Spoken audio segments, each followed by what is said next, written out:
बचपन से हम सुनते आते हैं कि माँ-बाप के चरणों में स्वर्ग होता है। उनकी सेवा से बड़ा कोई धन नहीं होता और ना कोई पुण्य होता है। लेकिन ना जाने क्यों, बड़े होते ही हम ये सब भूल जाते हैं। इस भावुक कहानी को सुनकर शायद कुछ लोगों को वो सारी बातें याद आ जाएंगी जो उन्होंने की हैं। तो चलिए इस वीडियो को शुरू करते हैं। दीदी, याद तो है ना कल माँ का श्राद्ध है। हमने बड़ी पूजा रखी है, उनकी आत्मा की शांति के लिए।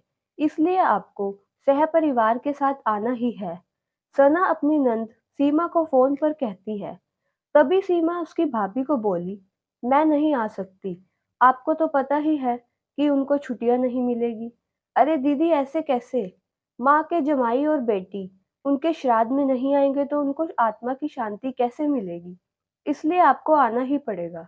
बाकी मुझे कुछ भी नहीं पता। इतना बोलकर सना ने फोन रख दिया। इधर सीमा पुरानी यादों में खो गई।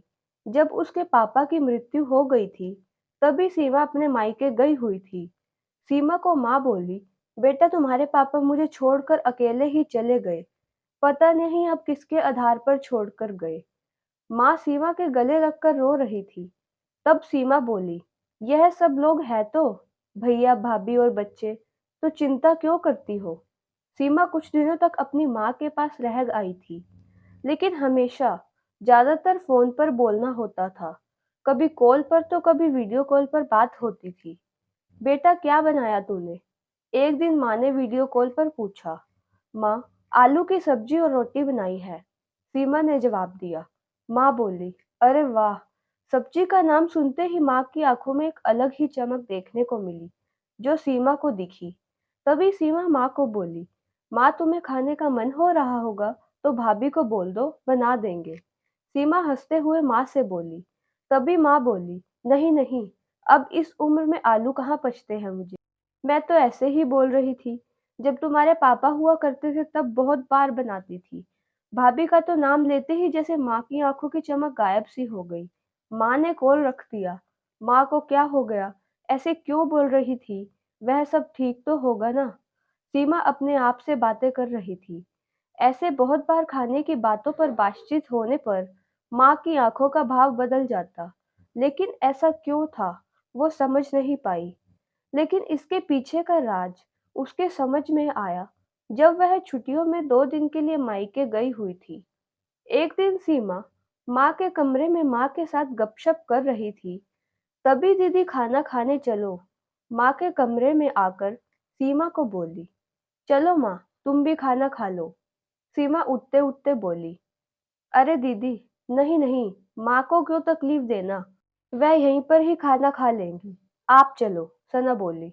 लेकिन भाभी, लेकिन वेकिन कुछ नहीं दीदी, आप चलो, माँ के घुटनों में दर्द होता है, इसलिए माँ कमरे में ही खाना खाती है, सना स्पष्ट रूप से बोलती है। तो फिर भाभी मेरा भी खाना यहीं पर लाओ, हम दोनों साथ में खाना खाएंगे, ऐसे सीमा अपनी भाभी को कहती है। इस पर सना कुछ नहीं बोल पाई, लेकिन सीमा को साफ तरीके से समझ में आ गया कि सना को यह सब पसंद नहीं आया। वह चुपचाप वहां से निकल गई और थाली में पूरी सब्जी, रायता, अचार लेकर आई और माँ के लिए खिचड़ी। माँ, यह क्या है? तुम यह सब नहीं खाने वाली हो क्या? सीमा माँ को बोली। उतने में सना बोली, अरे दीदी, माँ को ये सब हजम होता ही नहीं, इसलिए मैं उनको खिचड़ी और दाल ही देती हूँ। इतना बोलकर सना वहां से निकल गई। माँ ने अपनी प्लेट उठाई, पर माँ का ध्यान सीमा की प्लेट पर ही था। यह देख सीमा सुन सी पड़ गई। उसने माँ के मुंह में एक पूरी का निवाला डाला, लेकिन माँ ने मना कर दिया। तब सीमा ने अपनी माँ की आंखों में वही भाव देखा जो वीडियो कॉल पर देखा था। पता नहीं भाभी का डर था या लड़की के निवाले का मोह था। तब भी सीमा ने पूरा खाना माँ को खिलाया और खुद खिचड़ी खाने लगी। 2 दिन सीमा वहीं पर थी और सीमा माँ को उसकी प्लेट का खाना खिलाती और खुद खिचड़ी खाती। ऐसे 2 दिनों तक चला। माँ के बहुत मना करने के बाद भी सीमा मात्र जिद में माँ को खाना खिलाती थी। वह बोली, भैया मैं कुछ दिनों के लिए माँ को अपने घर ले जा सकती हूँ। घर जाने से पहले सीमा ने अपने भाई विनय को पूछा। वह बोला, क्या तुम्हारा दिमाग खराब हो गया है? लोग क्या कहेंगे? बेटा माँ को तकलीफ देता होगा, इसलिए माँ अपनी बेटी के घर रहती है। विनय गुस्से में बोला। अरे बाबा, सही तो बोल रहा है वह। माँ बेटी के घर जाती है, क्या भला? तू आराम से जा, अपने घर मेरी चिंता मत कर। मैं यहाँ खुश हूँ। बेटे की बातें सुनकर माँ बोली। सीमा ने बहुत जिद की, लेकिन माँ बेबस थी। सीमा उदासपन से अपने घर वापस आई। कुछ दिनों बाद खबर आई कि माँ अब नहीं रही। इस खबर ने सब कुछ खत्म कर दिया था। सीमा को पता था कि माँ कितनी तकलीफ से गुजर रही है, लेकिन माँ को दूसरा लड़का नहीं था, इसलिए एक लड़की थी, वह कुछ भी नहीं कर सकती थी। सीमा अकेले ही माँ के श्राद्ध में आई। आज माँ के श्राद्ध में 56 तरह के भोग बनाए गए। सब लोग मजे से खा रहे थे। लोगों ने सना और विनय की वाहवाही करने में कोई कसर नहीं छोड़ी। दुनिया में सबसे अच्छा बेटा और सबसे अच्छी बहू कह रहे थे उन्हें। माँ के गुजर जाने के बाद इतना विचार कर रहे हैं दोनों। तो जब माँ जिंदा थी, तब कितनी सेवा की होगी। सीमा दुखी होकर माँ की तस्वीर की तरफ देख रही थी। तभी दीदी, चलो आप भी खाना खा लीजिए सना, सीमा को बोली, जो माँ के रूम में माँ की तस्वीर सीने से लगाकर रो रही थी। वह बोली, भाभी मुझे नहीं खाना। लेकिन क्यों? आप नहीं खाना खाओगे तो माँ की आत्मा को शांति कैसे मिलेगी?